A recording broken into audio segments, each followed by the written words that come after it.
Okay, hello everyone. Hello. Comment down below and let me know if you can hear me. Please let me know if you can hear me. We are going to get started here in just like a couple of minutes. I am waiting on my other co-host to come in and come join. But tonight we are going to be looking at Aileen Wuornos, her natal chart. So this is going to be another episode of like crime stars. So Craft and Magic and I had looked at Jeffrey Dahmer's chart before. We did that like last month. So if you're interested in hearing our takes on Dahmer's natal chart, I would recommend going to go watch that video. We had a lot of fun, looking at Dahmer's chart, which let me just say this, you guys, because I feel like I have to kind of give this disclaimer here. We are going to be talking about some heavy topics tonight, right? Like, I am not trying to glorify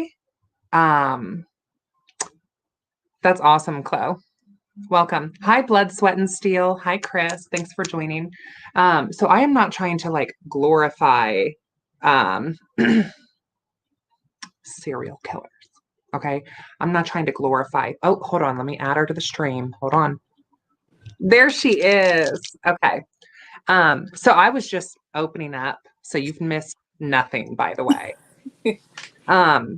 So you guys, this is Crafton. This is my co-host. We are going to be doing another Crime Stars live stream. Like I said, we did Dahmer last month. We're going to be doing Wuornos this month. Whew. We are going to talk about the case, but not so much heavy on the actual case. If you're interested in looking up some of the case records yourself, you can go do so. We are going to be mostly looking at like her chart, and also kind of dissecting the movie that came out, which the movie that I'm talking about is Monster. Monster is on Netflix, so you can watch it there. But the disclaimer that I wanted to give, is like I personally have a passion for true crime, but I also understand that when it comes to true crime, you guys, like true crime, true stories, real people, real victims. So I want to make sure that no one gets the impression that I'm like glamorizing or glorifying this kind of stuff because I'm not. But I think what myself and I think Crafton, you can speak on this a little bit yourself, but I think for me, as an astrologer and as a witch, I find it interesting to look at the astrological charts and just kind of see some similarities.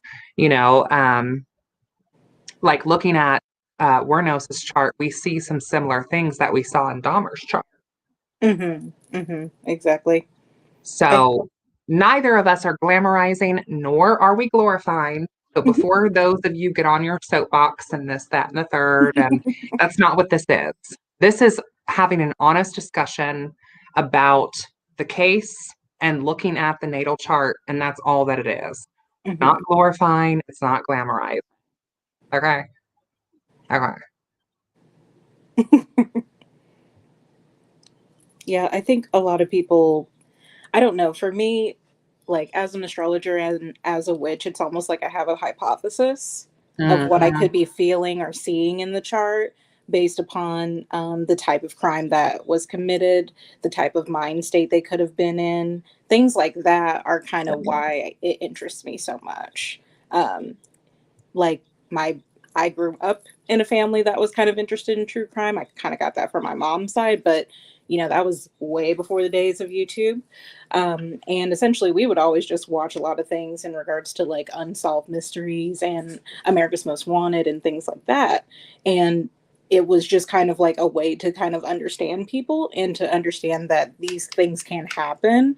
My mom used it as a way to prepare me that not everyone is going to be nice and not everyone has the greatest intentions for you. Hi, Blood, Sweat, and Steel.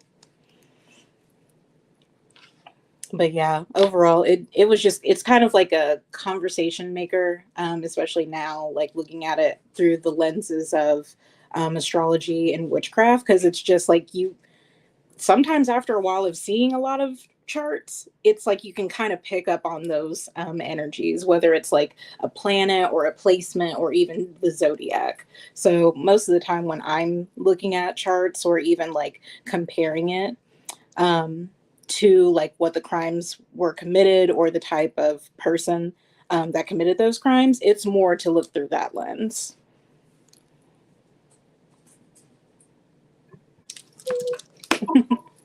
Yeah. Per. So let's basically just kind of talk about the case first. I feel like Aileen is someone who is so like prolific, right? Like she's kind of dubbed America's first first female, right? Right. Um, So I think she's pretty prolific. But for those of you who might not be aware, I'm going to kind of give you some Cliff Notes version of the actual case. So Aileen Wuornos, person at hand here, basically was a who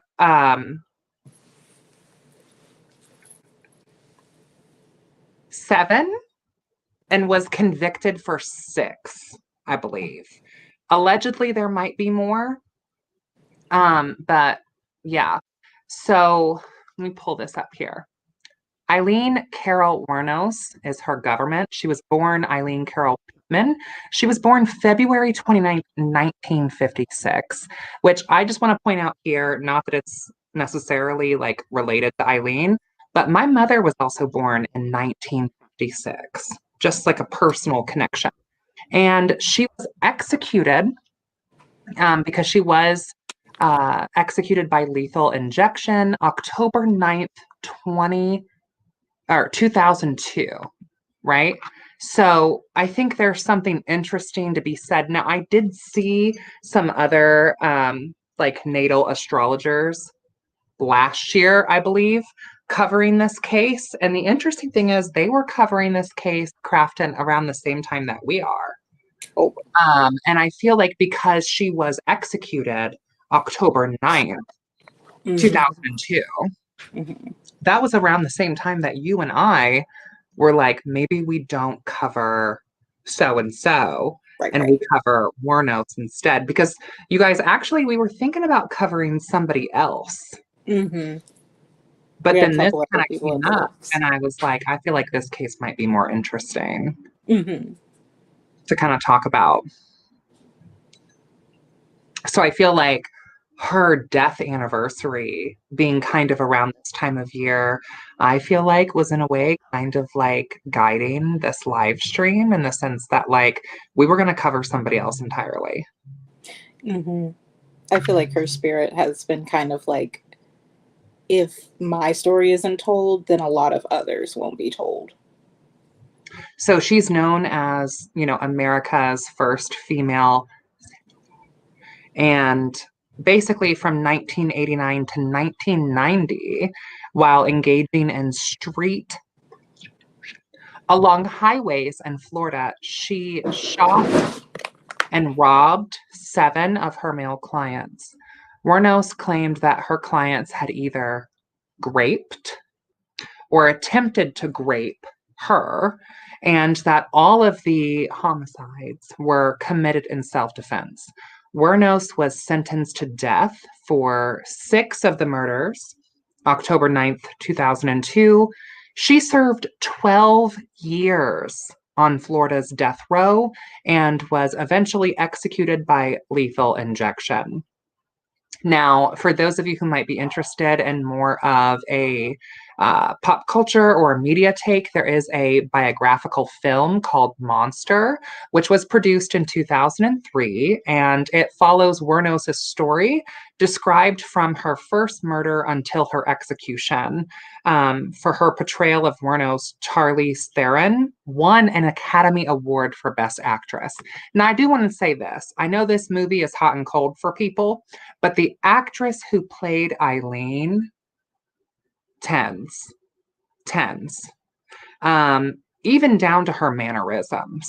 This actress, and I feel like in some sense, I feel like acting, especially when you're portraying like a real living person, it's kind of almost channeling, wouldn't you say, in a way? Like, because I feel like when I was watching that movie, I was like, oh my God, like this is giving Wuornos with a capital W.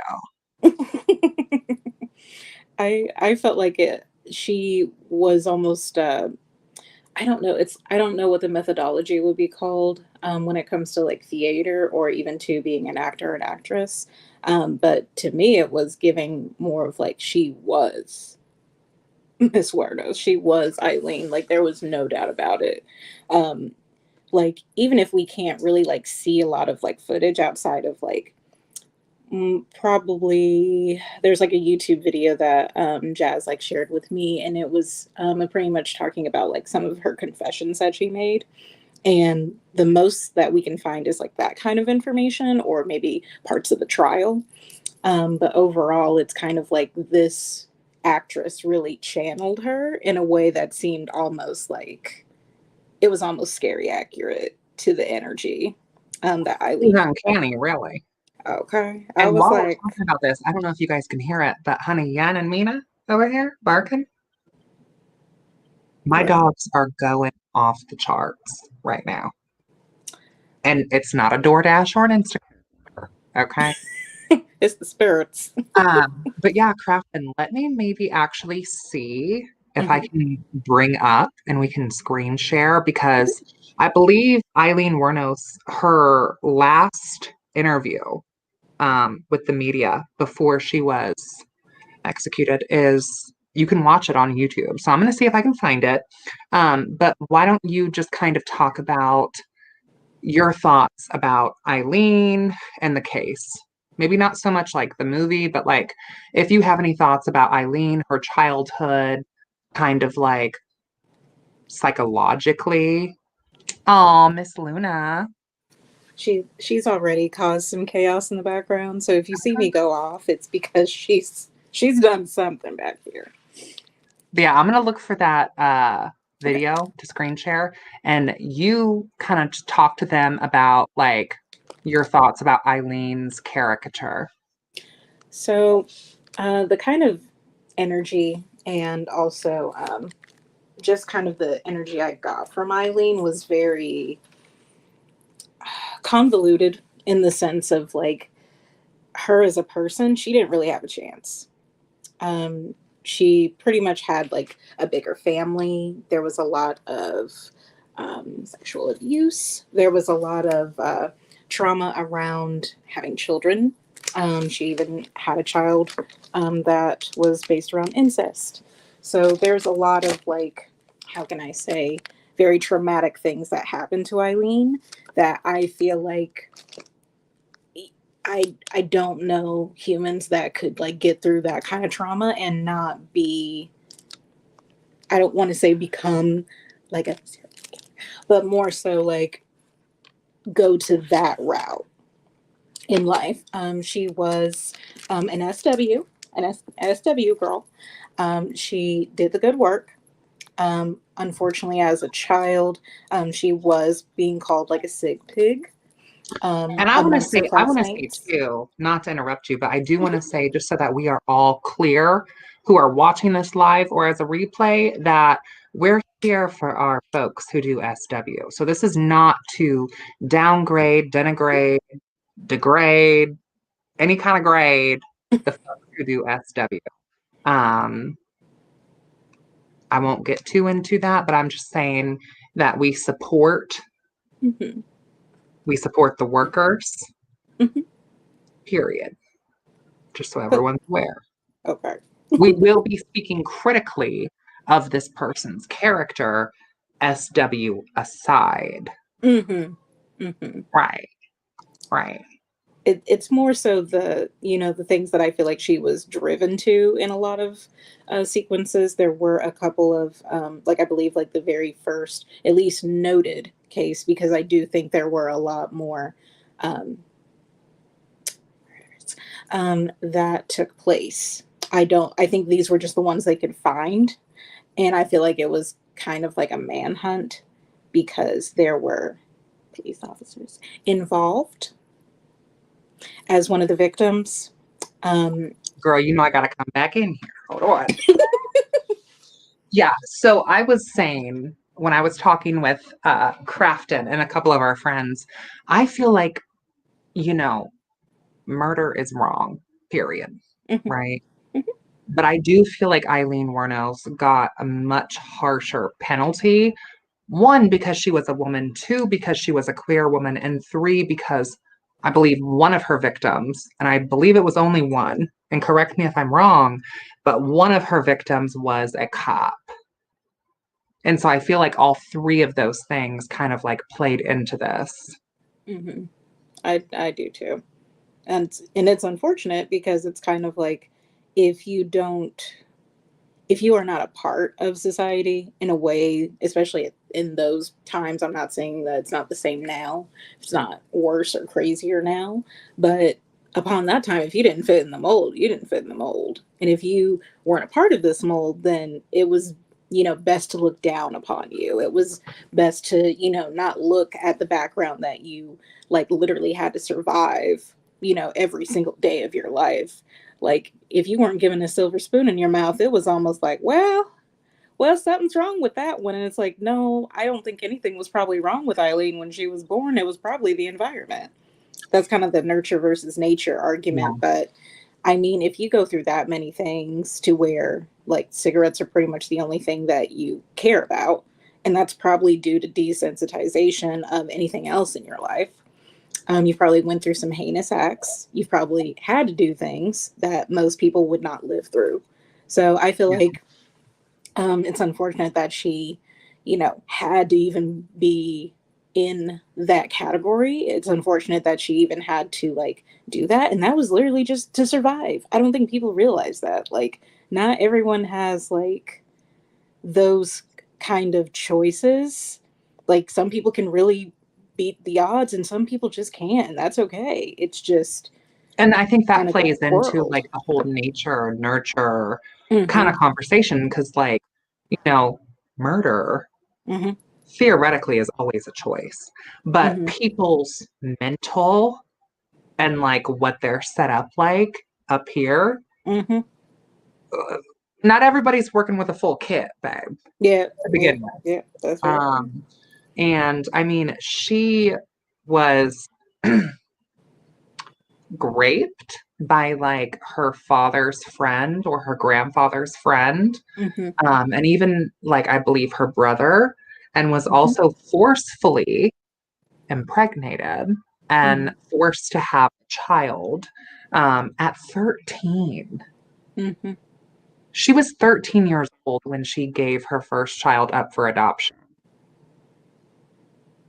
Like that's enough right there. Like Mm-hmm.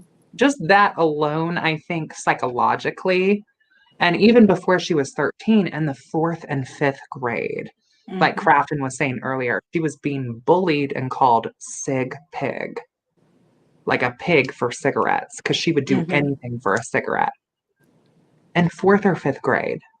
Mm-hmm. So at this point in time, what? That's 9, 9, sometimes 10, 10. depending. I mean, It's clearly there's something profoundly wrong mm-hmm. at home going Mm-hmm. on if Mm-hmm. our 9-year-old child is doing SW for a cigarette. Some favors, if you will. And that's kind of shown a little bit in the movie, but we're going to talk about the movie later. Yeah. Um, I do have her interview pulled up, Okay. and I'm going to give another trigger warning. This Ooh, is disturbing. highly. Um, if you are not in the right headspace to really hear Crafton and I kind of talk about homophobia and SA, then this probably isn't the stream for you tonight. Mm-hmm. Probably not, babe. I would, I would cut us off right now. Get you a nice drink. Come back Um, later if you want if to. you got the spoons and the time, and if you don't, that's fine. That's fine.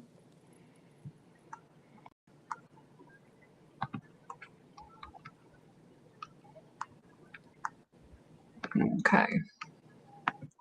So I have it here pulled up.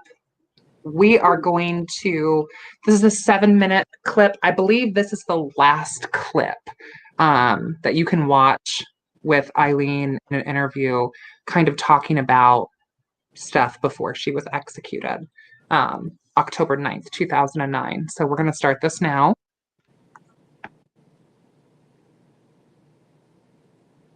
I was just wondering how you're going to be, at 9:30 tomorrow morning. Are you prepared? Can you guys hear this? I'm all right. Can you hear this? And how? I'm all right with it. But like I said, remember and let them know. Can you guys hear that? Yes, you can. Okay, just making sure. Just making sure. That I know that the cops knew who I was after Richard Mallory died. So All that this is the prints everywhere, night and they before covered it she up was executed. and let me kill the rest of those guys to turn me into a serial killer. I know they did, because I was no professional serial killer or anything, or murderer, or whatever you want to call it. It wasn't professional at So, what I was doing. Eileen, I did some sloppy work, and I left. how have you prepared yourself for tomorrow morning? I'm all right with it. Yeah, I'm ready to go. Hey, I was tortured at BCI. They had the intercom on in the room, and they kept lying that it was. Okay. Now, I do want to say that Aileen claims that all of the victims of hers tried to grape her. So I do want to point that out. Now, Aileen in her childhood was a victim of SA. And then early on, when she was doing SW, she, I believe, in self-defense, murdered a John who was trying to grape her. However, as it kind of goes on, it's a little bit unclear. Now, I am very much of the opinion that, like, we always want to believe the victims. So if someone is saying that they're being SA'd, I'm likely to believe that. But I do want to say that Aileen claims that all of these victims that she shot and killed a minimum of 6 to 8 times each. She claims that these men were pedophiles and that they were trying to rape her, is what she claims.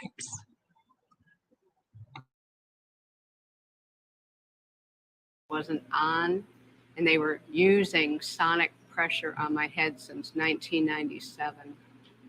Sonic And every pressure. time I was trying to write something, I think they had some kind of eye in the cell. I'm not sure, but every time I started writing something, it went up higher. So I'm thinking that probably had the TV rigged.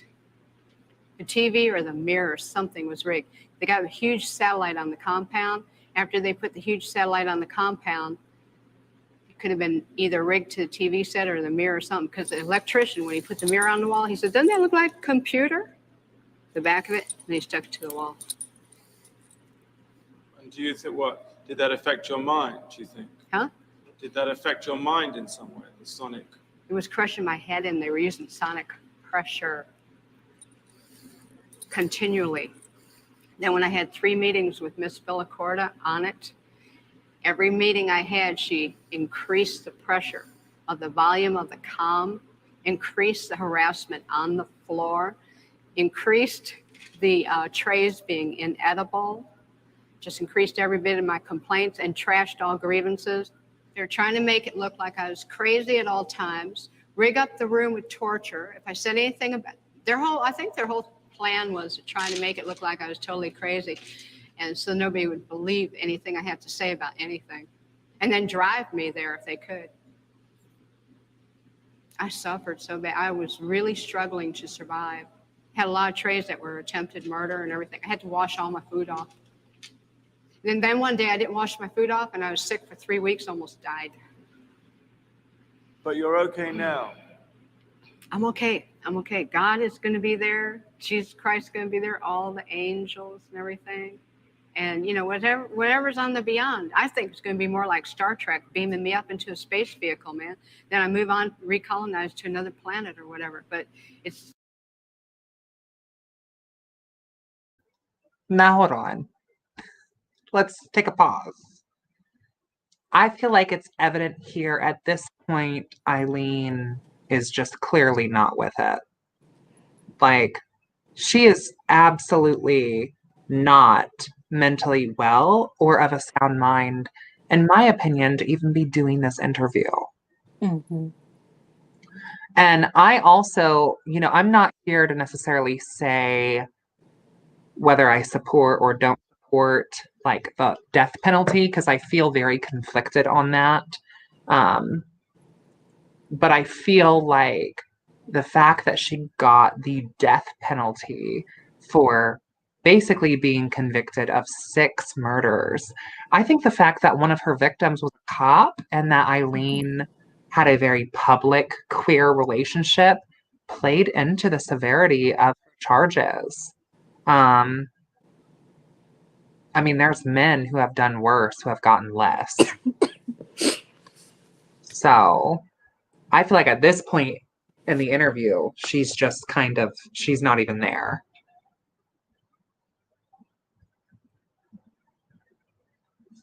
Yeah.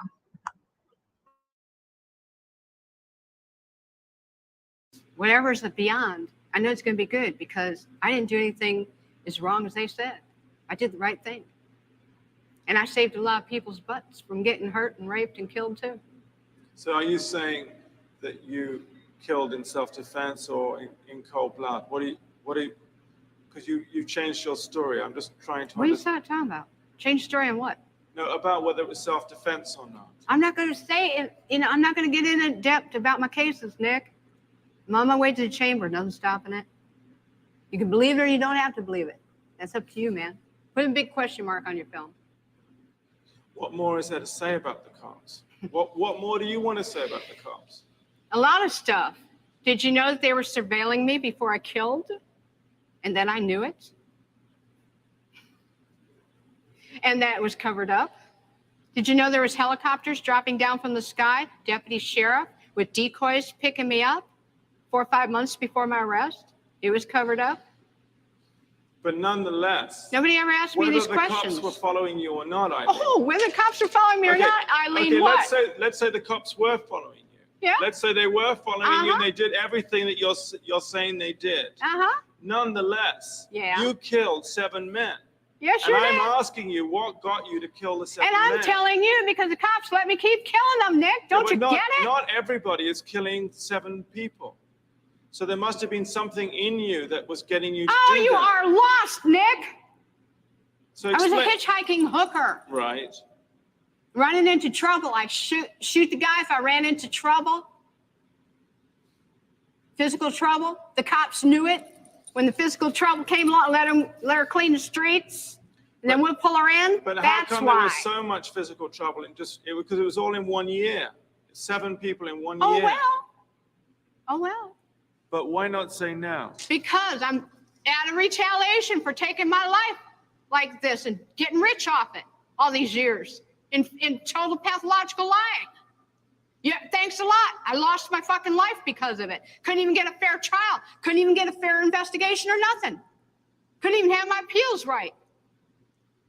You sabotaged my ass, society, and the cops and the system. A raped woman got executed. It was used for books and movies and shit. Ladder climbs, the election, everything else. I got a big finger in all your faces. Thanks a lot. You're an inhumane bunch of fucking living bastards and bitches. And you're going to get your asses nuked in the end. And pretty soon it's coming. 2019, Iraq's supposed to hit you anyhow. You're all going to get nuked. You don't take fucking human life like this and just sabotage and rip it apart like Jesus on the cross and say, thanks a lot for all the fucking money I made off of you. And not care about a human being and the truth being told. Now I know what Jesus was going through. They've been trying to tell the truth. And I keep getting it stepped on. Concerned about if I was raped, I'm not giving you book and movie info. I'm giving you info for investigations and stuff, and that's it.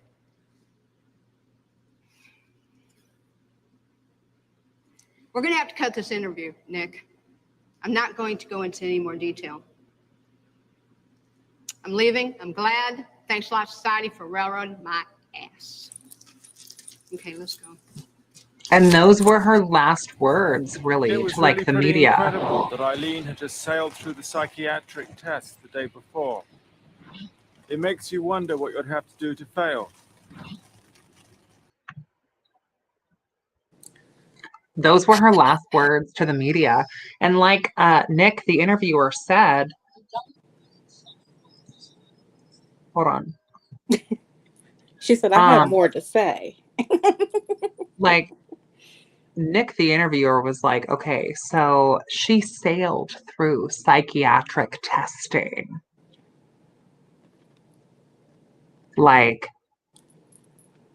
people were evaluating her to see her mental state, and they were like, oh, yeah, no, she's fine. She's sane. Now, does that look like a sane person to you? I think they just wanted to knock her out. Because I'm per the Aquarius. Right. It be. I'm like, I don't know. Some stuff was starting to add up. Not everything was adding up. And I could definitely see the trauma in her. But I'm like, I don't know. Would not shock me, if cops were just trying to be like, let's just make sure this one don't even get through it. We'll see. And Right. right here, like Elle is saying, which it annoys me, by the way, Elle, if you're going to comment from Facebook, it'll show you like this, Facebook user. If you're on YouTube and commenting, it'll show your name.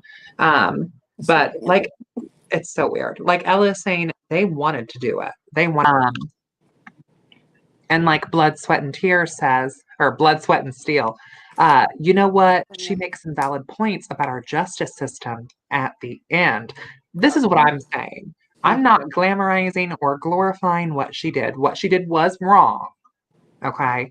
But she was a child and was essayed and was forcibly impregnated and was beaten and was pushed into SW at the age of 14. Are we shocked? I feel like society did really railroad her ass.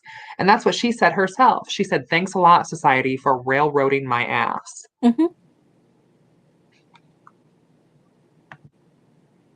She requested the song by Natalie Merchant to be played at her service. Listening to the song after, that is different. I've actually not heard that song, so I'll have to look into that nocturnal.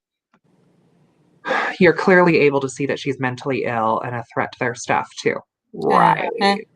Right. Because I'm like, so here's my thing. We got doctors, lawyers, freaking just psychiatric therapists. So everybody across the board with a degree said this was A-okay. She's sane from A to Z. It's the plot twist for me. It's the conspiracies for me. Right. It doesn't make sense. Right. I'm like, so you're saying, honestly, at like 14 to have a child that is literally created from that, I'm surprised she even wanted to live. Like, these are not things that people just, let me just deal with it, I guess. I mean, I guess it's cool. No, these are really psychological issues.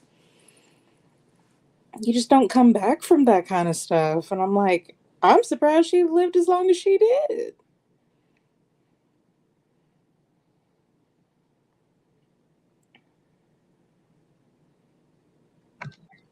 And like I said, I'm not trying to glamorize or glorify it. I just feel like as someone who's also like a victim of SA and as a queer person, this case to me hits a little bit differently.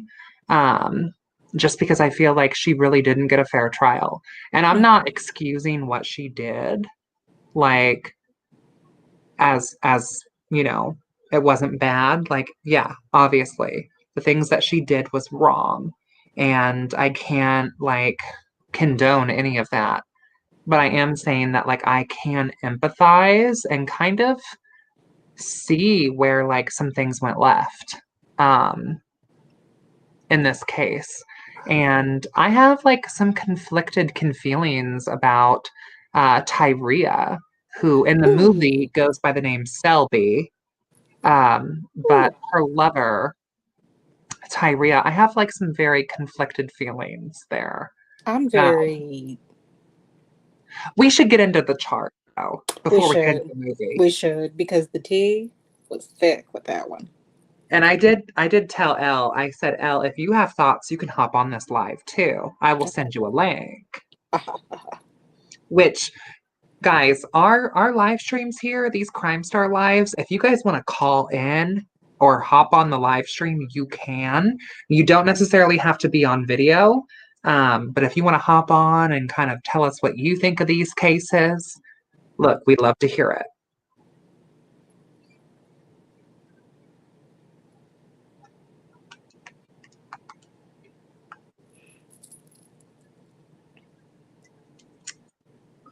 Let me pull up the chart. Hold, please. I'm gonna pull up the chart in one moment. Oh, let me get some background music while I pull up the chart. Oh, we love a background. Come on. Come on. You know, this one's called Feeding the Ducks.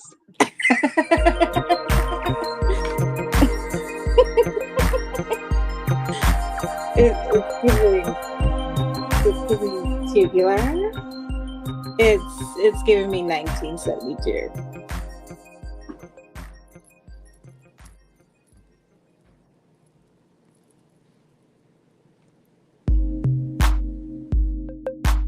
Oh.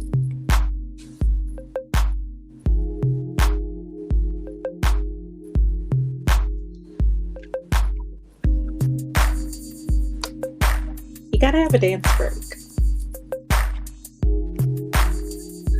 Y'all better go get you a cocktail, a drink, a little snack, some chips and queso. You know what I mean? A spinach and artichoke chips, a taquito. Look, I had condado tacos earlier, okay? Okay. I'm trying to have a pizza later, okay? Okay. Okay.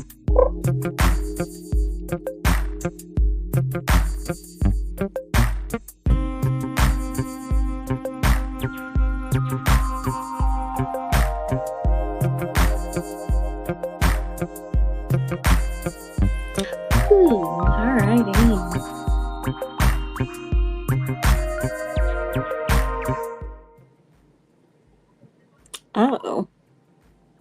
Oh.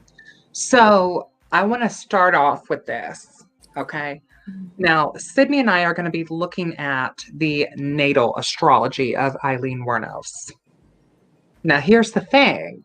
When you guys start doing deep dives into Miss Wuornos' chart, you will find that we actually don't know her exact birth time. Mm-hmm. So that means that we have to do a regressed chart. Mm-hmm. Now, a regress chart is basically where the houses are not going to be accurate, period. Mm-hmm. When you do a regress chart, so like if you're wanting to do your own natal chart or someone else's natal chart and they don't know what time they're born, in like modern Western astrology, it's kind of taught that you just make it for 12 p.m., Mm-hmm. like for noon. But you don't really take the houses into effect because the thing is the outer wheel is the Kyklos. So that's based off of the agricultural astrological time of year. So like Libra would be the harvest season. Like Capricorn would be, the holiday season, wintertime, New Year's. Cancer would be like summer solstice or high summer. And Aries would be like spring, basically.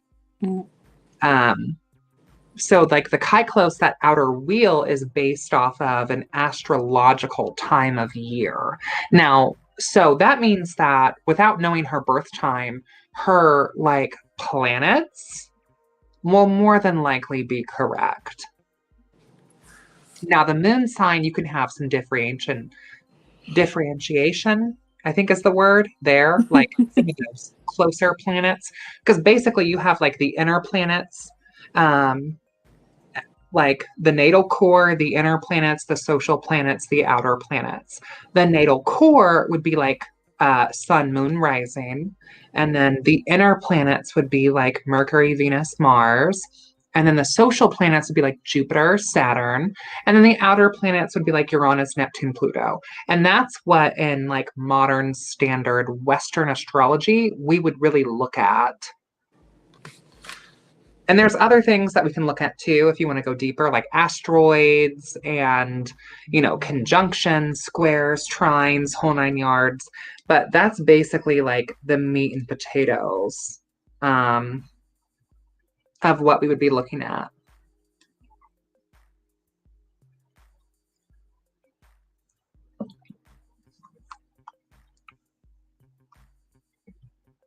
Yes, birth chart too.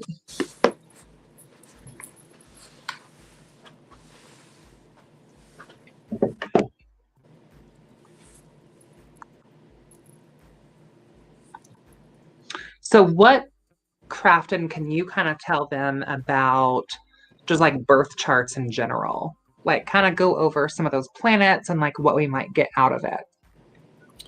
A lot of what we're going to get is a lot of how, for one, like Venus, how she showed her love languages. Mars, we're going to see a lot with Mars because that's definitely how we fight.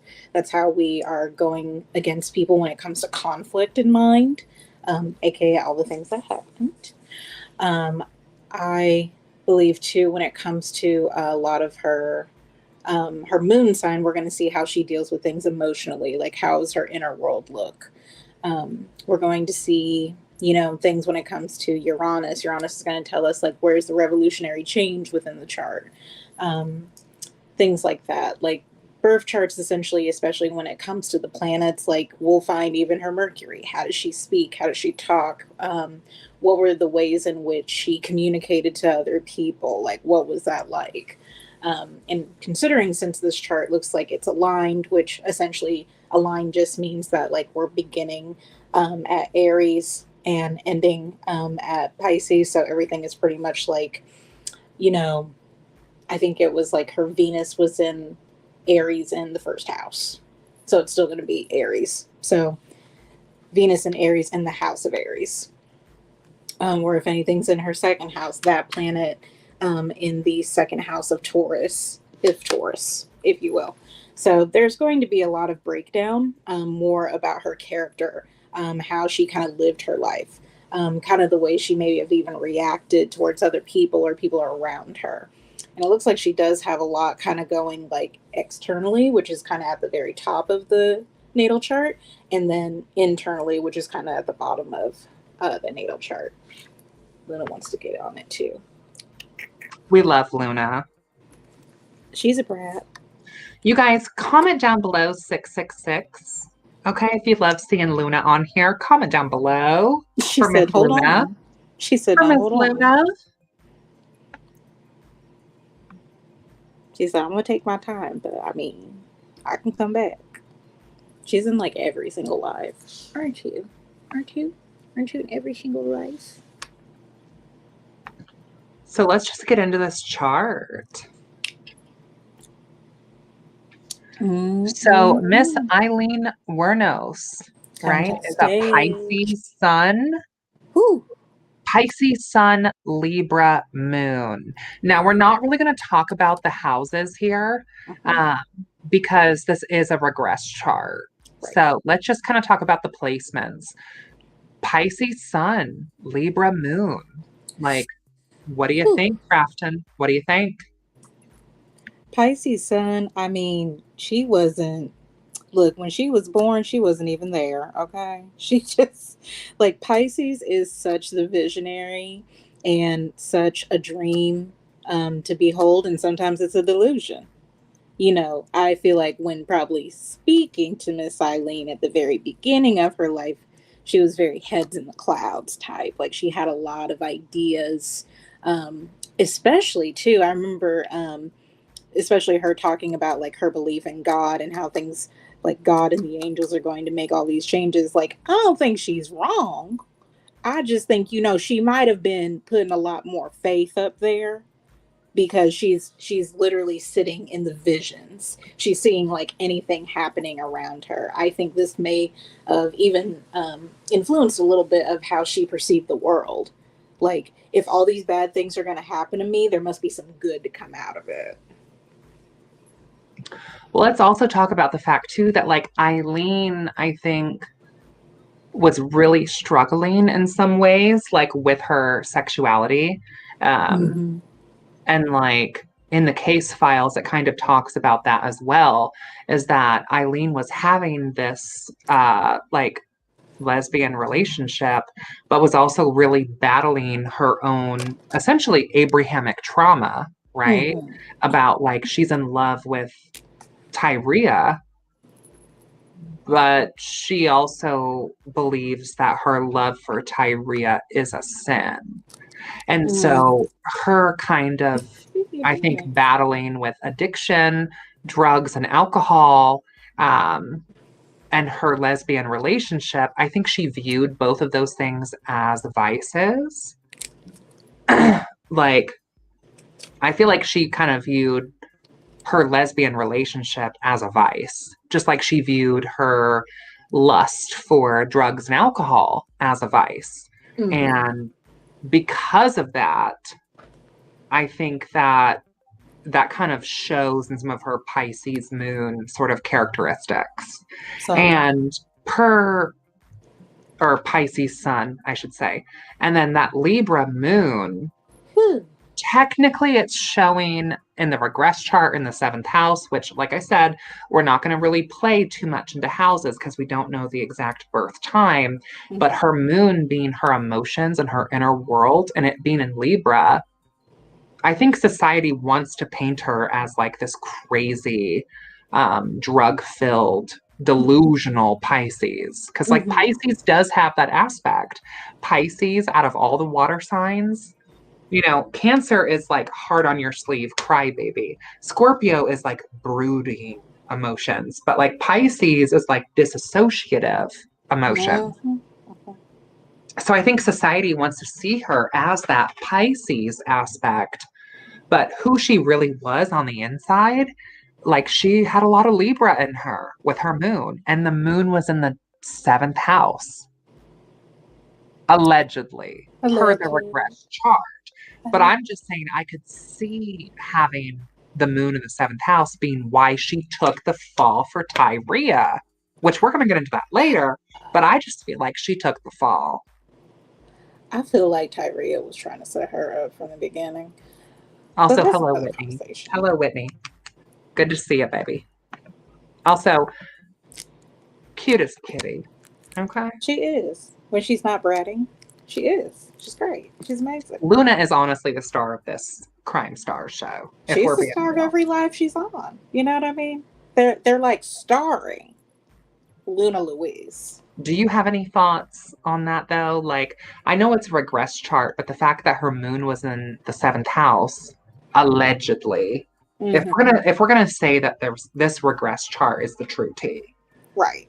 It makes a lot of sense to me that she would kill for her marriage, because her entire life she never really felt accepted or loved. And then she meets Tyria and she's willing to do anything to keep it. I'm kind of interested in how that Libra moon played a part in like her falling in love with her, but also being conflicted. And like it's the scale. It is the scales. It's the scales, and it's a constant scale. The scale doesn't stay fixed because it's cardinal. Okay, it's an initiator. But I feel like she was probably the first to fall in love and just didn't want to say anything. I feel like also too she was probably trying to like figure out all 15,000 reasons, you know, why she needs to stay in love, but also too why this could never work and this is a sin and God will hurt her, blah, blah, blah, all these things. Right. But would her rising in this case be the Aries or the Pisces? It'd be Aries. Woo, yeah. Yeah, it's Aries. Water, air, and fire is who I am. So I heard land, sea, and sky. Okay. I mean, as an Aries rising, look, if you watch the portrayal of the movie, and if you just seeing that clip, I can see the Aries because she's like, look, let me tell you what. Here's what happened. Here's what they've been doing. here's what they're trying to do to me, and here's how I'm going to take the fall for it because of this, this, and this. Then she's going to serve it on a platter with the Libra moon, and then everybody's going to think she's crazy with the Pisces sun.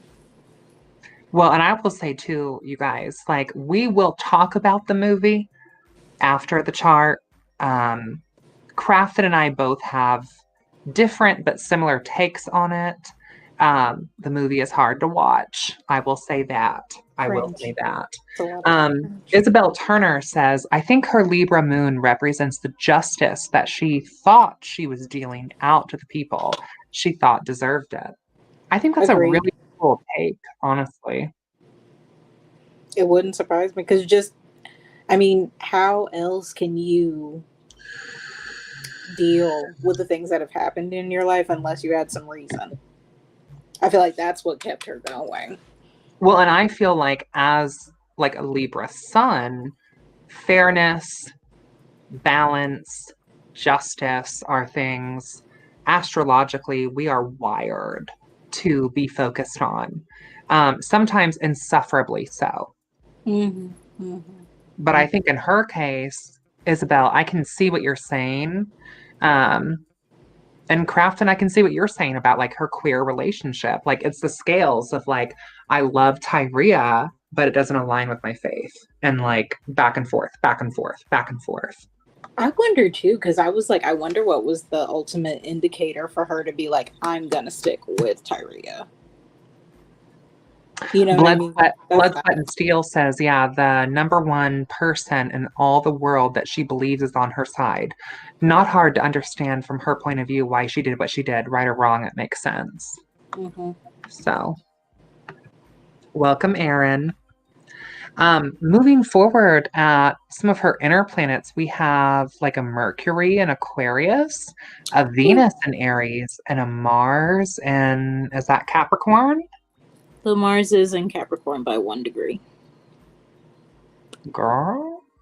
I mean, felt insane, girl. Same. Same. I ain't even mad at it, honestly. Felt insane. So this Mercury in Aquarius. I mean, felt insane.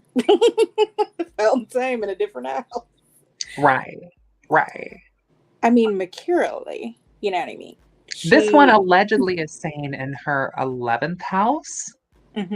But we can't really say that to be true. It's alleged. But if it really is in her 11th house, I feel like she could probably talk her way through just about anything. Which I feel like, yes, she did, but no, she didn't. Because, you know, Aquarius is already like this revolutionary humanitarianism type of vibe. Like, you go for the people. You don't do nothing for you. I feel like more of her Aries is more indicative of her energy than this Aquarius, because I feel like she was just like to the point and aloof because, I mean, felt insane. I feel like how she communicated was very much harmed too by that Chiron. If we're looking at the asteroid there conjunct with it, because it's like, it's almost like it was handicapping her.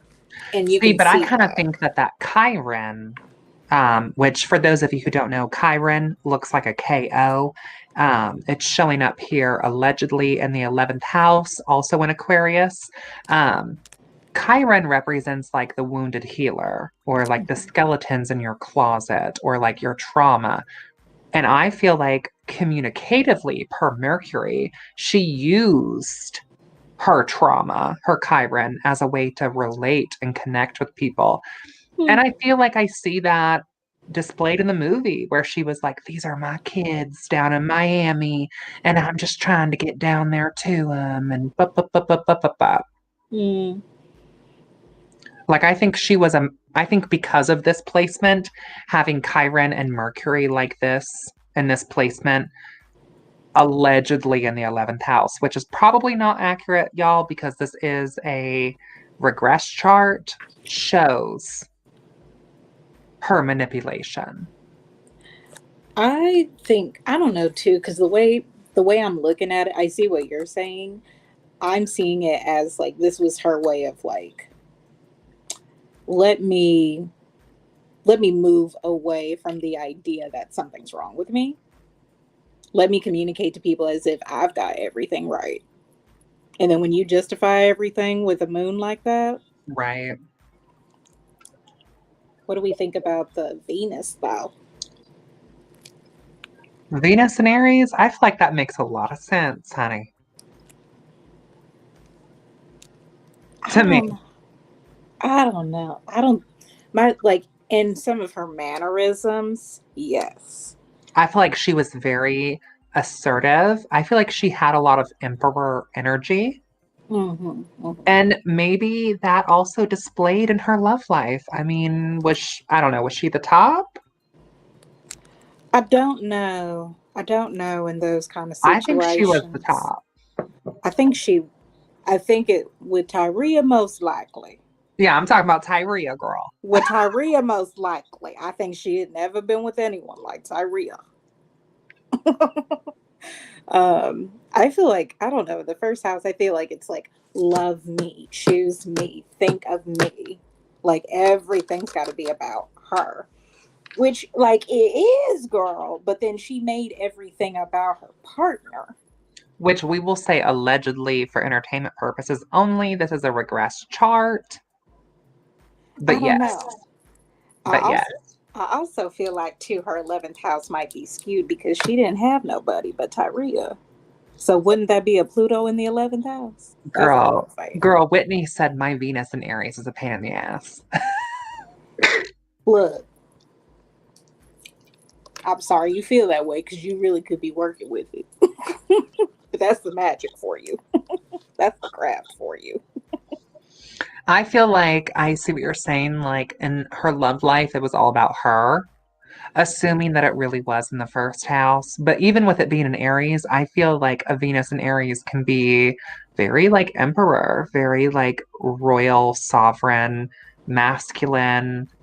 I think that there are people who seek partners with like those Aries, because remember, Aries is the god of war too. So, like, your love style or your love language or the god that rules love is the god of war. I mean, I don't know. My Aries placement don't feel like that. In this, like, I don't look at the Emperor energy as like being sovereign. I think it is being a tyrant. Think of it on the Oh, I other think the side. tyrant is emperor reversed. It is, but I feel like Because she there's wanted upright, I feel like everything. there's upright and reverse. Like, emperor upright is positive masculinity and sovereignty. And like emperor reversed is like toxic masculinity and tyrant. Like it's both. Hmm, I don't know. First house just makes me feel like it would. I feel like everything would have been more about her in doing the work. Like I feel like she personally, it feels like more of a second house tea, where it's mine, mine, mine. I need everything to be good so that she's good. Like this, my partner over here is good. She's got to be good because I love her, and the things I'm going to do for her are going to exceed everything. But kind of like the indication I've seen with her energy was like she almost kind of used it more in a Capricorn way because she was like, you see what all the shit I did for you? You see what all I done for you? And then Yeah, you're and just gonna leave we're me? not really sure about houses because it is Yeah, regressed. yeah. I don't know. But Let's see. Leo Jupiter, she said pleasure is my blessing. Well, perfect. Can't be mad at it. And then a Saturn in Sagittarius, the truth is her obstacle. Whew, that's gotta be hard with a Libra moon. Well, I think too, that's see, this is the hard time of getting to travel because she was like, look, baby, I can't get nowhere. She always had to find somebody or something to like basically manipulate them to get her anywhere. So I could definitely see like where that Saturn is coming. Yeah. I mean, overall, I feel like her chart makes a lot of sense. Mm-hmm. Um, there's a lot of delusions of grandeur, I feel like, in her chart. Uh, Um, I wish that we had her exact birth time to make this more specific, but that Venus in Aries, that Moon in Libra, that Sun in Pisces tells me enough, kind of, if I'm just being honest. okay, but the way the Capricorn is set up, though, if it's really in the 10th house, she said, if you come for my stuff, it's over. It's over for you, hoes. I think that was the pew pew pew. Because it's like, Right. I'm fighting for my white picket fence. I could really be getting X, Y, and Z if it's not for you. Like, if it wasn't for you in front of me, I could have all this.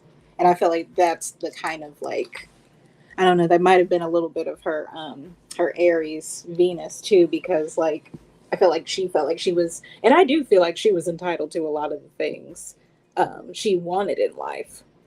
I don't think she should have gone through certain routes, but also too, there were a lot of times she really didn't have a choice. Yeah, I could see that too. Blood, sweat, and steel. Thank you, Madeline, for the stars.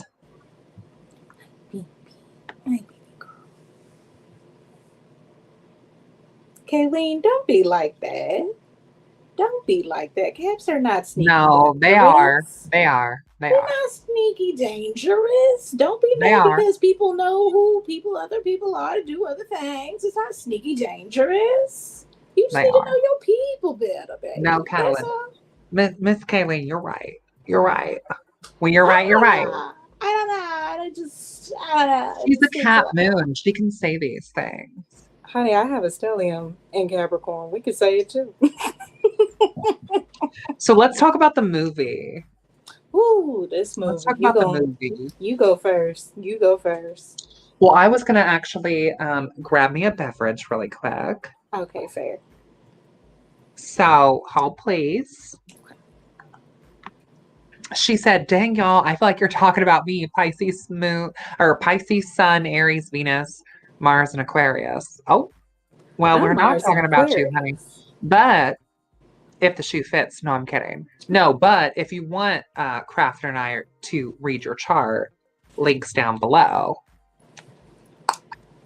The Mars and Aquarius, though. God damn. I feel like when it comes to Miss Aileen in this movie, I don't know. It threw me off, y'all. She wasn't. I viewed this movie like a month ago, and I'm still hurting with the cringe. So I just watched the movie last night. Um, and I think, maybe it's my Pisces moon, but I cried my queer little ass the whole way through the movie. I was like, I had to call Crafton afterwards and I was like, so, and she was like, girl, and I was like, yeah. And she was like, this was cringe. And I was like, I'm heartbroken. And she I was was like, like heartbroken for how and what and how. Look, Aries moon couldn't relate. I was like, look, here's my thing. It was tore from the floor up when it came to Christina Ricci, and I'm so sorry she had to do that role. I wish she so didn't have to. this movie was what, made in 2003? 2003, baby, when we were all looking for a job. Okay. Yeah, I think this movie was made in There were 2003. a lot Now, of things weren't happening in the world. I will say, as far as my criticism goes, which, first of all, y'all, grab yourself a cocktail, a snack, a beverage. Okay. We're having the winking owl. Basic. Very basic. Sweet red this evening. Okay. Now I will say that my biggest criticism about this movie was Wednesday Addams playing Sylvie, which I wonder why they cast her as Sylvie instead of Tyria. Like, are they protecting the name Tyria? Because It can't really be you protected. can Google it, so it's clear to see on the internet. I don't. Well, also too, this was 2003. People probably didn't even think we were going to be this advanced enough to figure out who Tyria Moore looked like.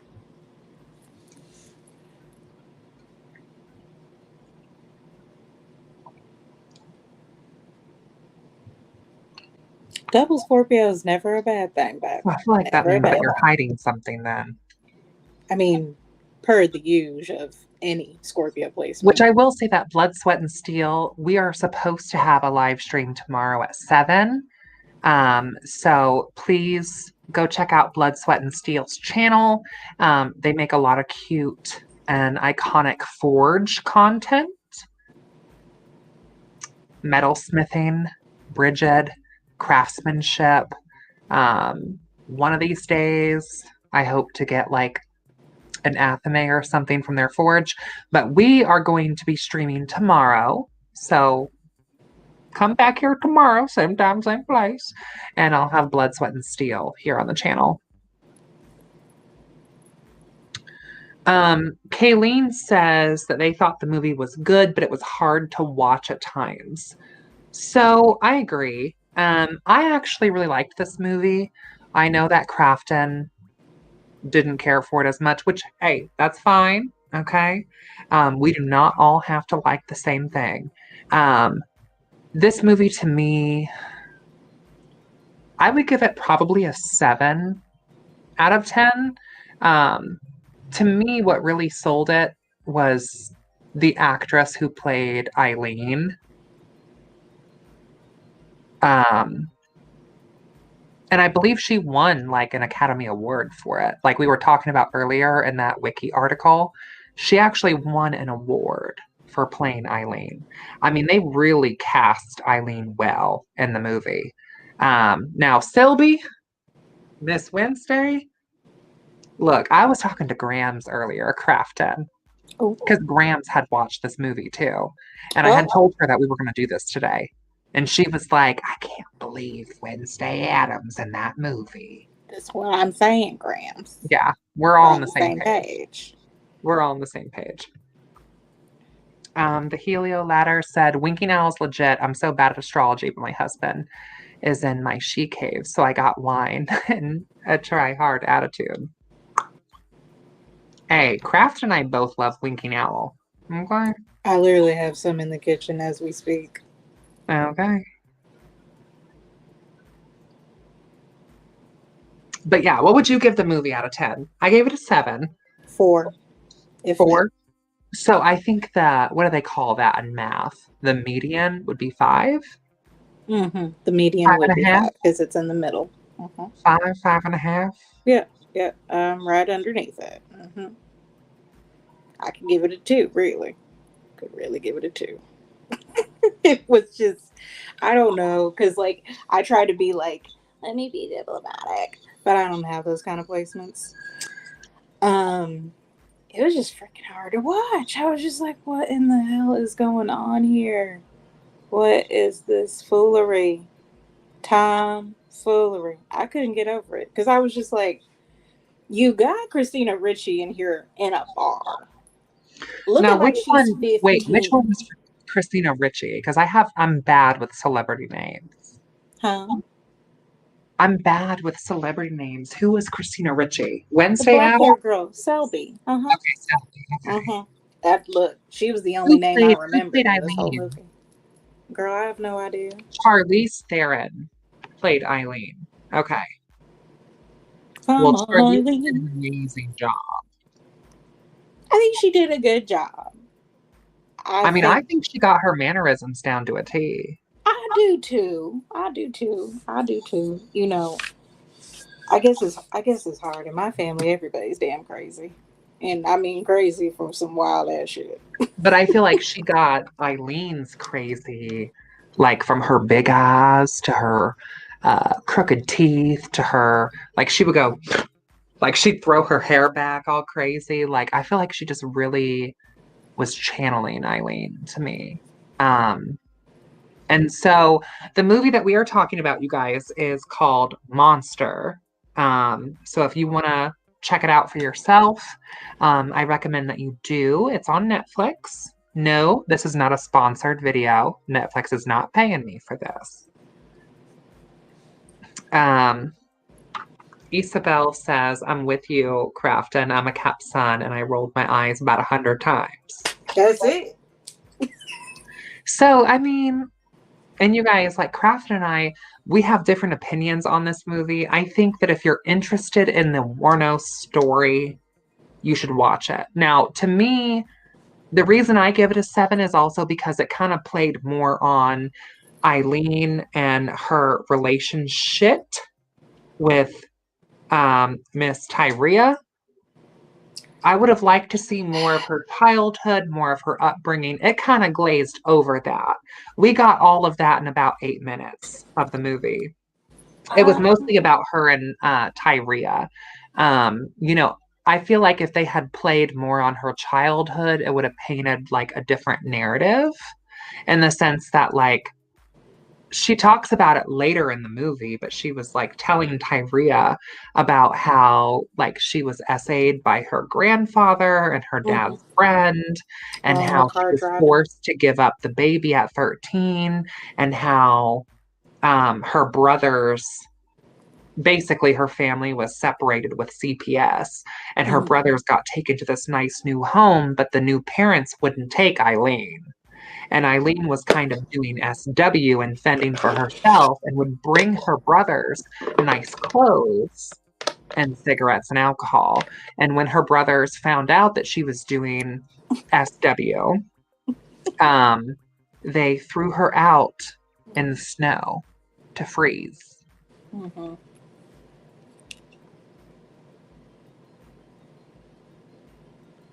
I don't know. I guess like I will say like I'm pretty desensitized on those kind of things in some ways, not all. I'm not heartless. I'm like the movie wasn't giving, but I also too was just having a hard time looking at Miss Wednesday Addams because I was like, so she's supposed to have a relationship with this grown woman. Not that things like that don't occur, you know. No, I feel But that. And their difference was when I was somewhere talking to between. Grams earlier, Crafton, like both of us were talking about how it was hard to believe Right. that the chemistry between those two actresses, because we all recognize Wednesday Addams from a mile away. Right. So that was a poor choice because I feel like once you commit to that kind of role, you're kind of locked in. Unfortunately. And then also Tyria was 24 years old and Aileen was 30. 35. But in the movie, they made it be this big age gap. Yeah, it seemed like over 10 to 15 years. Right. In the movie, they made it be like Selby, who's Tyria, was like freshly 21. And like Aileen was like 39. She did not look like she needed to be in a bar. Like I was like, who let her in here? Right. She didn't even have a license or nothing. So I was like, how'd she get in here? It was just, I don't know, cringe. The part where they literally like fall into the ditch in front of that old lady and man's house had me dead because I was like, it just had me dead because she was just like, get over here, trying to get Sophie in the car, and I'm just like, it's like you trying to parent her for me. Like you can barely do things and get things going, but we let her drive. So I agree with you in the sense that Selby, why put her behind the wheel if she's going to drive like that? We know that literally queers don't have all five. Okay, she was literally queers driving do like not have 10 all and 2. five. She was just like, right, and they say queers do not have all five, and driving is one of the five. One of the very, very first. So I feel like Tyria should not have been driving. But also, if you crash your car into somebody's yard, maybe don't go up to their house, up to them, and be like, "Hi, yeah." And then Aileen is like, "This is a stolen vehicle." Like, get back in the car. which it's like, if you know what tea is tea, but also Aileen wasn't really giving Tyria the full tea. I don't know. I'm back and forth about that. I'm really back and forth about that now that I've To a seen certain Tyria's point. face. Okay, so to a certain point, I don't think that Aileen was giving Tyria the full tea. No. Eventually, I think she was, and I think Tyria is dirty and wrong for doing what she did, for working with the police. Honestly, I hope she's in a ditch. Because she knows what she was doing. Right. Also, too, you can't call the kettle black. Well, so here's my thing. I would like to ask our viewers. Okay. I would like to ask our viewers if you know the difference between like a snitch and a rat. Ooh. Because there's a big difference here. Big. It's giving rat for me. Right. So I would say the difference between a snitch and a rat, not that I have like the authority on this, but the difference between a snitch and a rat is a snitch is someone who's like a cop caller. Mm-hmm. You know, a snitch is someone who is going to go run and tell on you. A rat is Tyria. A rat is someone who was doing the shit with you, who knew about the shit and was with the shit until the shit became shit. And then they become a rat bastard. That's a rat. So it's a difference between a rat and a snitch. A snitch is someone who sees the fuck shit and goes and runs and tells. A rat is someone who was with the fuck shit. From the beginning. From the very beginning. My thing was like they co-signed on anything. They say, you know what, girl? I don't know where you got this $1,500, but bet. But then as soon as they took her in, as they took Tyria in, Tyria's like, babe, I don't know what's really going on. My parents can't get me out. I don't know what to do. Oh my God. Crafton, I feel like I should have to show a picture of Tyria so everyone can relate to a name. I was like, this makes more sense, and it doesn't at the same time. Hold on, let me pull it up. I was sick. Crafton, I'm going to put you on solo mode. Tell them how you feel about Miss Tyria. I'm going to get the photo. She's sick. My thing is like, she looked unwell mentally herself. And I was like, you going to try and act like you're innocent? Girl, she probably helped. I feel like she helped. I feel like she didn't just stay back there and do nothing. And you can kind of see that in the film because there's a couple of times where Selby, goes on a little time and a little joyride and decides to go and get groceries and, wants to be around all these other queer people and have a great life. And that's also that kind of moment where our girl Aileen was sitting here like, I love her so much. But here she is talking to another girl. But I love her. Woo! I am for real. So this is Tyria. This is what I'm saying. Okay. She said, I get the feeling that she was involved. Same. I do too. We should have looked up her. And, I feel like the queer heartbreaker in me at the end of the movie, where she was like, she was on the phone with Tyria Selby in prison. And basically, Selby, Tyria, was trying to get her to tell on herself. Mm-hmm. And Aileen on a recorded line. And here's my thing. Not that I know this from personal experience. All right. But if someone calls you from prison, you already know. Or if someone writes you from prison, those phone calls, those letters are analyzed. Especially if there's an open case.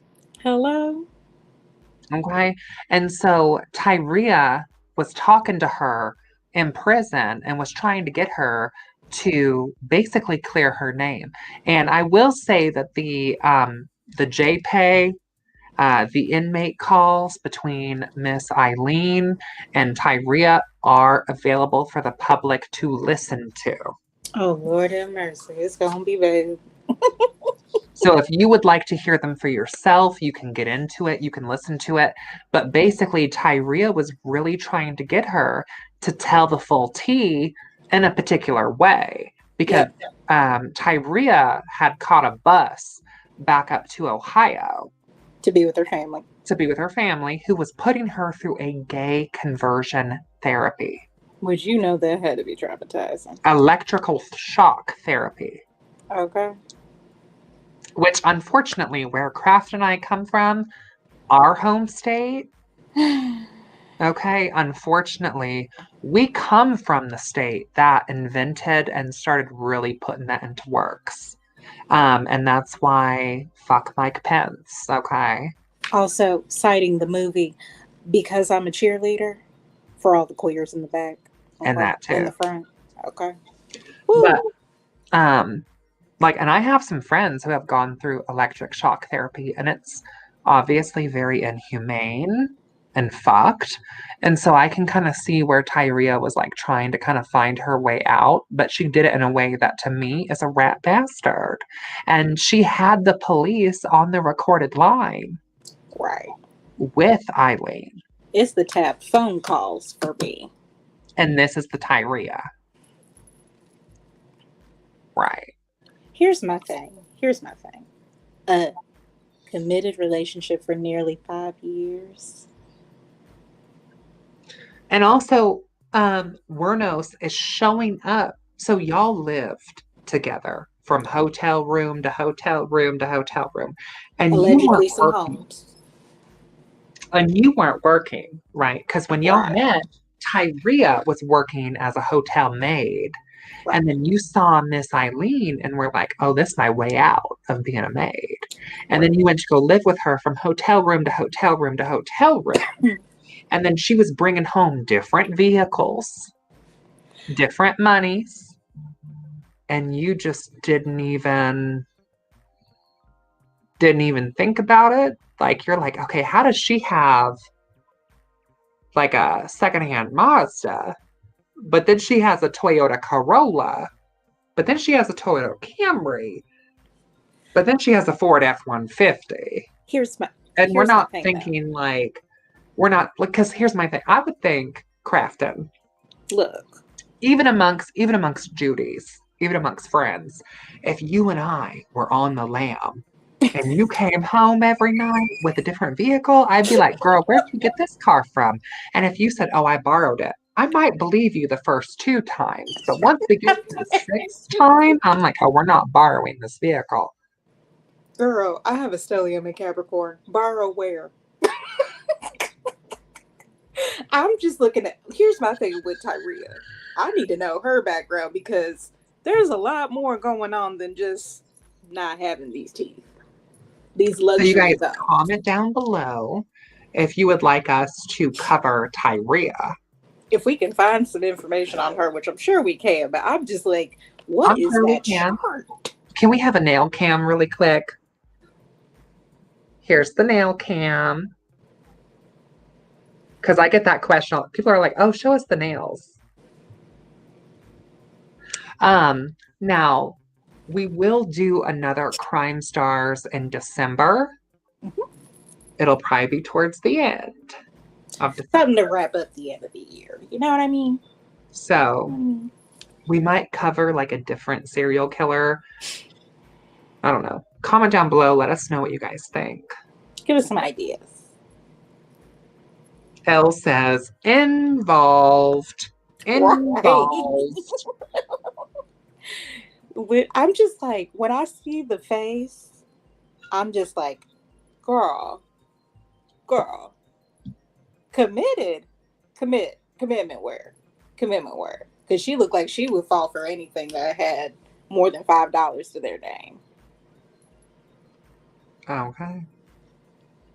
The Heliolator says, oh my God, Crafton snails. Can we get one more nail cam, Miss Girl? Yes, hold please. Excuse me, Luna. Yes, ma'am. Yes, Miss Mayo.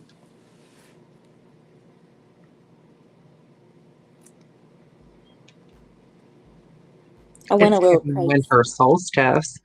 Girl, Elle says herb. Bomister killed my uncle Roger Goodlet. Huh? Oh, Elle, we gotta talk. Girl, we need tea. Hold Elle, up. just hop on that link I sent you. Just hop on here for a second and talk to us. Girl, now hold on. Elle, I would be more than happy to read your chart for you. Okay, just message me. Okay.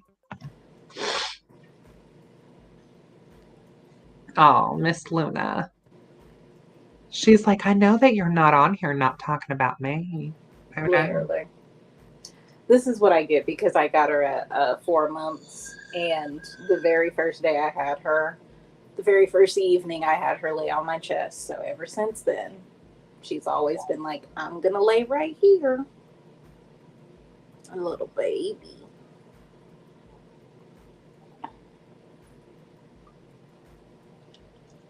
It was just her birthday last month.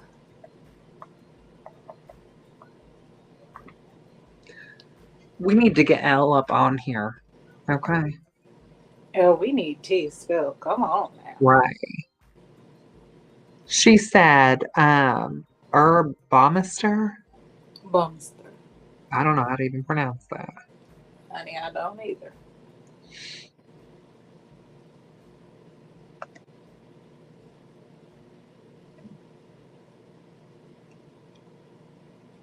She's like, I just like to be loved on and seen.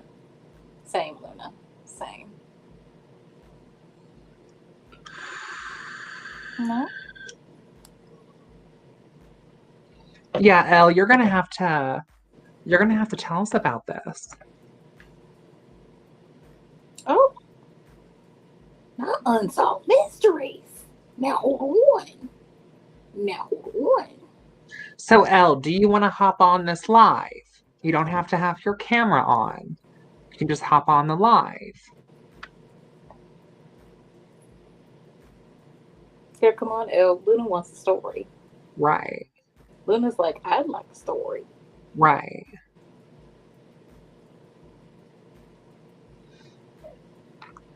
Oh, Julie says, beautiful Luna, sweetheart.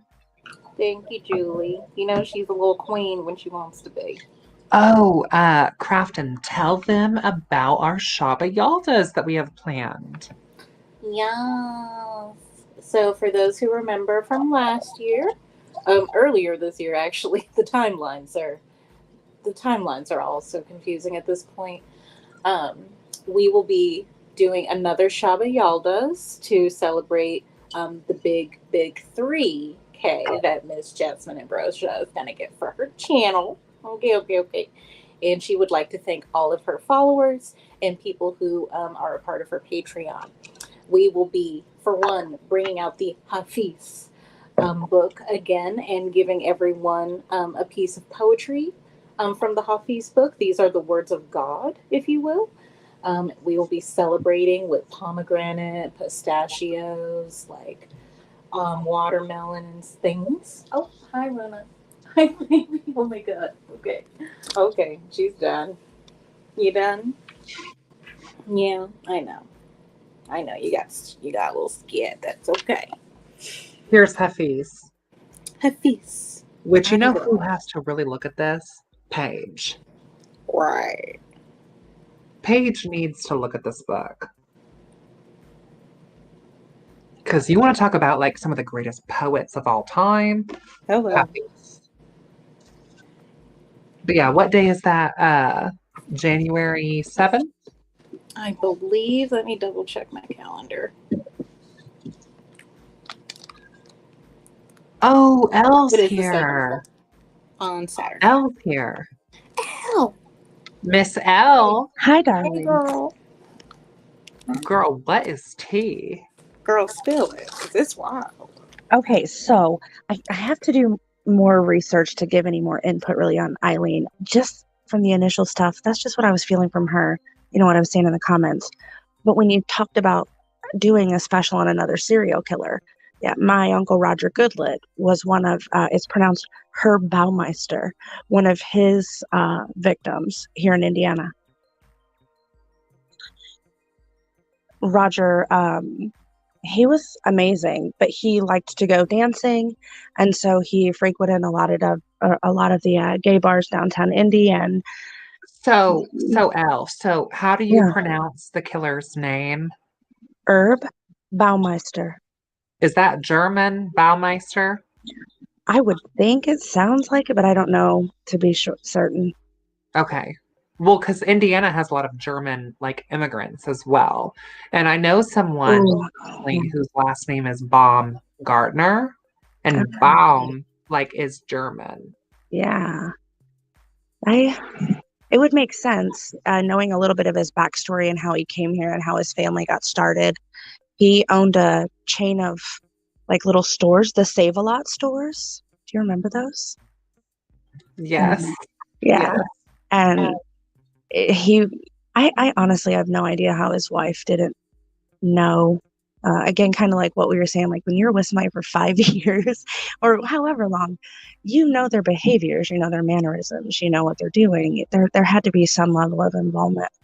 But same with his wife, like most of the time when his crimes would take place or like his sprees, so to speak, would pick up would be when they were off on holidays and vacation, his wife and children. And that's what it's really disturbing. But I think he's a very interesting person, and I would like to see kind of what his charts are and then kind of knowing how he was brought up with his parents.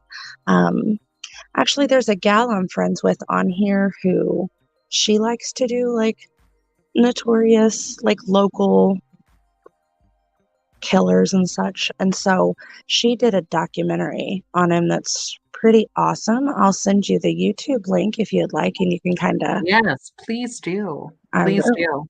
do. Mhm. So this herb, was he in like Westfield? Yeah, he was up north.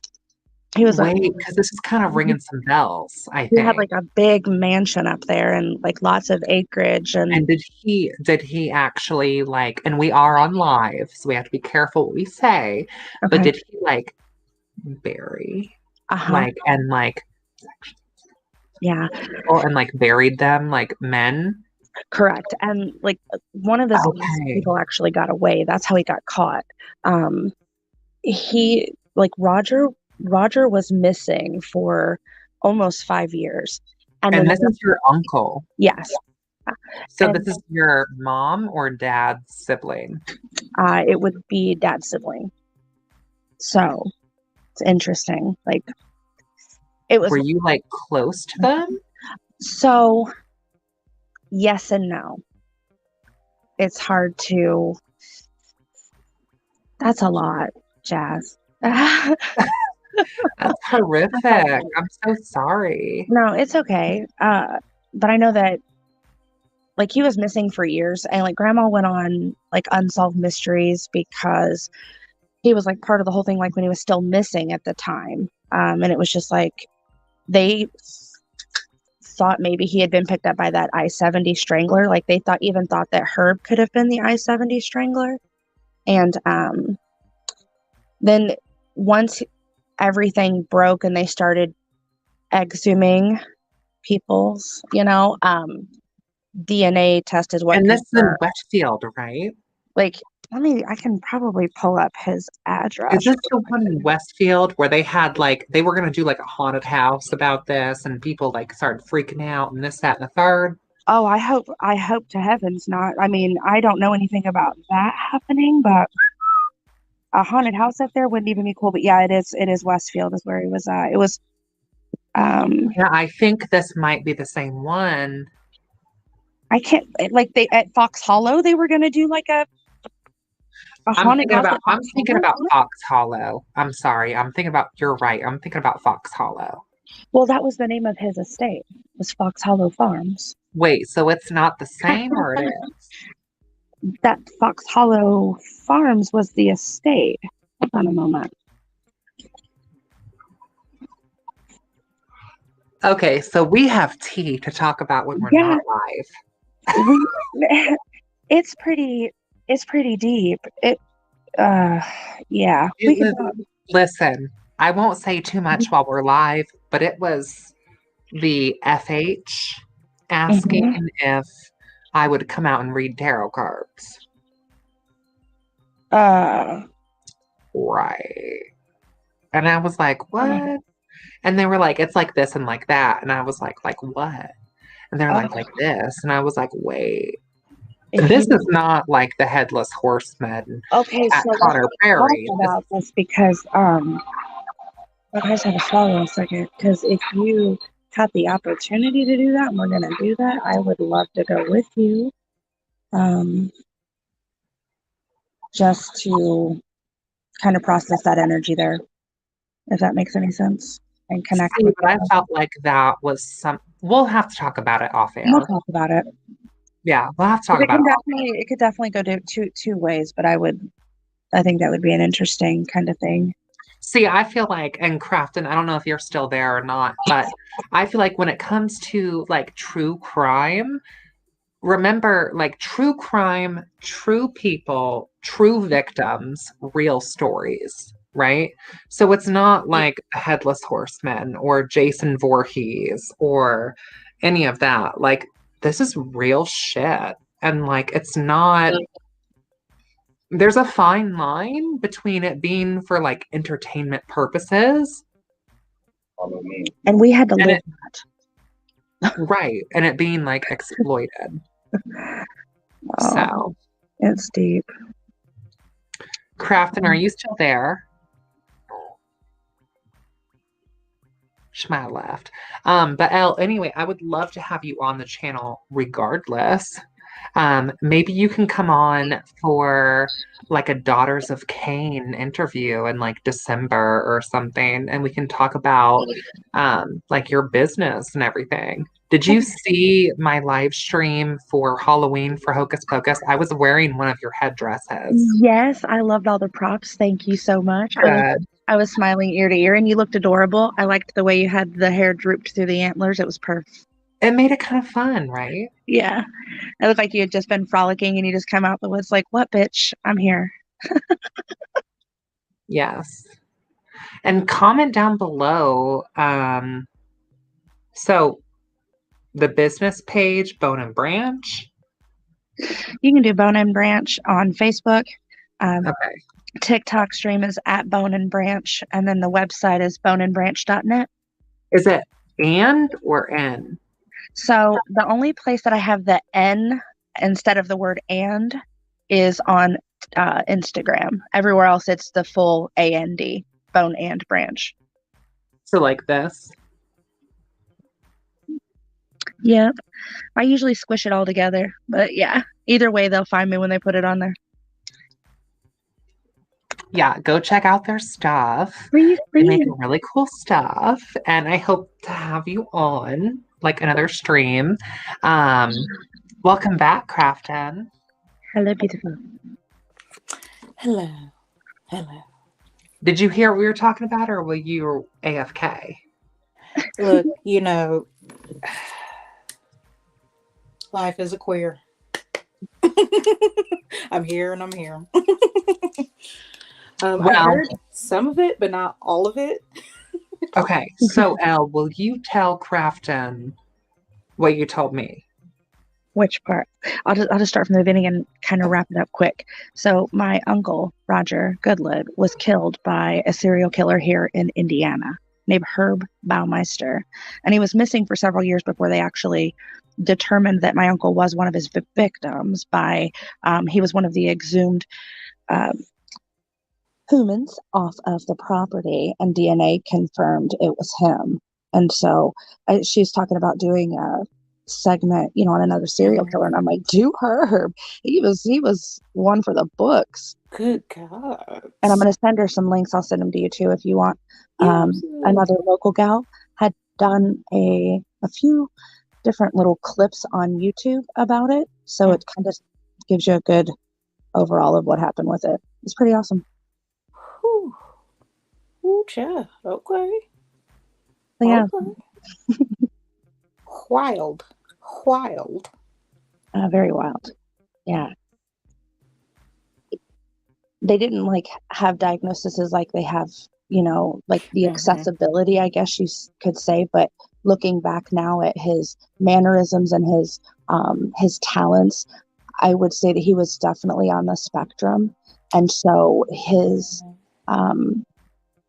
he like loved everyone, right? So like he had that just very trusting and open, like he just didn't comprehend it the same way. And so I think that her probably tricked him easily, you know? And I don't know. But I don't think he would have thought anything like that. He was such a predator, such a predator.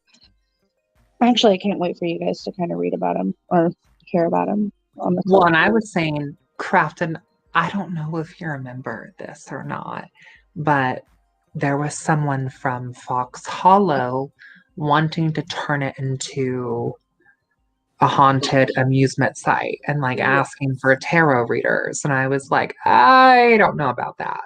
Yeah. Yeah, that was the name of his estates where all of this happened. Fox Hollow Farms. Yeah. That's his man. And like, there's a difference between, oh, come read tarot cards at like, you know, Haunted attraction. Hannah Hills, we'll call it Hannah Hills. On live, we're gonna call it Hannah Hills. Right. Versus like a site And like dismemberment, like this is some crazy stuff. Like crime. Right. It's not giving. It's not giving. But I told her if she did end up ever like going out there, I would be interested in going just to kind of. We gotta talk off air about that. Yeah. We gotta talk off air about that. Elle, what do you think about Aileen? Come on, Aileen. Okay. Yeah, I feel like this is kind of an unfair thing for me because I've only known bits and pieces of her. Okay. But in all the clips and mannerisms that I've seen, like what she exhibits is her trauma is so deeply seated that it automatically has a lens over everyone's actions, everyone's words, her own words, and it precedes it from a side of like fight response, you know. And so it just I don't know, I think she makes herself believe everything no matter what, like from what I've seen so far, you know. And because she believes it so wholeheartedly, you're crazy if you can't see what she believes too. I always kind of wondered that with the movies, and she always had that one best friend, that one guy that allegedly, I don't even know if he was real. Like, I don't even know if he was even part of the actual story, but the one guy that like never did anything to her. Because he just kind of, I mean, I feel like he knew her. The one at the end of the movie, older man, the pastor. I don't think so. The one where she was like in the club with a lot of the biker guys. He was like the guy she met when she was sitting inside of the storage unit, because she was like pretty much trying to live there, and he would give her money. That was her friend. He was trying to get her out of there from being popped. No, I know, but I was like, I don't even know if he actually is real life. Oh, I don't either. I don't know either, because like for the movie, Elle, you got to watch the movie. I have to. And Erin, I invited her and I tagged her in the post earlier because Erin, she's an actress. She's been in a lot of indie films, like even Witch House at the Hannah House here in Indy. She, not a promotion, she is one of the lead special effects artist in that film along with me, and then she is one of the stars in the film. But she did another indie film where she had to research Aileen pretty heavily and adapt her same mannerisms and stuff. And I've only seen like the pieces and clips that she played in the film of her, but the portrayal, I mean, it gave me an understanding pretty quickly of what happened. And like Kraft and I were saying earlier, that's channeling. Yeah, that's channeling, and like that's heavy. Very. Yeah. Oh man, but you can just see it in her and feel it in her videos, like what we were watching in your clip earlier. And that's, man, it is so thick and so deep that every interaction is clouded and shaded by that. And I feel like she might have seen every man in her life as that predatory figure that she's encountered so often, you know? Right. And that's for me, like, okay, so obviously I don't support nor do I glamorize serial at Same. all, like, obviously. But like as a queer person and as someone who has experienced like childhood SA and Same. even like adulthood SA, like I empathize in a different way with Aileen, because like I know like how fucked up it is to feel like people are sexually taking advantage of you and exploiting you. So like I'm not saying I support what she did, but I see how she got there. As someone who has been put through similar things. Absolutely. It all makes sense. I agree. Do I think it's right? No, but I mean, I can I can understand. You can only take so much shit before eventually somebody's going to break you. And then Well, Elle, thank you so much for coming on. I hope to have you on as a guest again or as a viewer again. of course. Next week we have next week I think is our live show for Do All Witches Think the Same? I'm excited for that. I think that'll be a lot of fun. I do too. And then after that, I think we have our Daughters of Cain, Witchcraft, and we have to cover our 28 Days Haunted.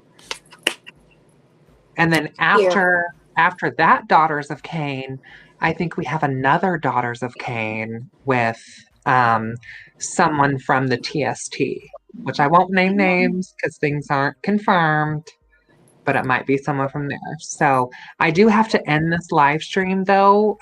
Thank you so much, Elle, for coming on. Yes, Thank you, Elle. You're Nice welcome. having you. Guys. Have a nice night. Take care, Elle. Yeah. Crafton, do you have like any kind of like last words about Aileen that you want to say? You know, may she have the peace, you know what I mean, that she always needed from the beginning of her life to the end of her life. Okay. Tyria, I'll see her in hell. Okay. I don't know if I want her in there with us though. Well, here's my thing. I don't think she deserves to be in limbo. And I don't want her in hell with us either, though. I don't know if I want her in hell with us either. Here's my thing. She could be in a different section. Not our section. There are several circles. She can be in a certain circle. Girl, not our section.